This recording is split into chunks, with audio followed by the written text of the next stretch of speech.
আপু, আমার নাম সুস্মিতা। ঘটনাটি ঘটেছে আমার মায়ের সাথে। আমার বাবা সৌদি আরবে থাকে। আমি আমার মায়ের একমাত্র মেয়ে। আমি স্কুল থেকে আসার পর ঝটপট খাওয়া দাওয়া করে দুপুর 3টা নাগাদ প্রাইভেট পড়তে চলে যাই এবং আস্তে আস্তে সন্ধ্যা হয়ে যায়। এই সময়টাতে আম্মু একাই থাকে। আম্মু ঘরের কাজকর্ম সবকিছু সেরে বিকেলে একটু ঘুমিয়ে পড়ে।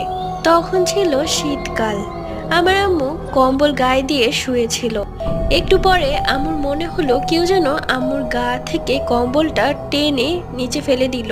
ওপরের ফ্যান অফ, তাহলে কিভাবে এত ভারী কম্বল আপনা আপনি নিচে পড়ে যায়? ঘরে তো আম্মু ছাড়া আর কেউই ছিল না। এরপর আম্মু আরো বলেছে আম্মুর মনে হতো কেউ যেন ঘরে আছে।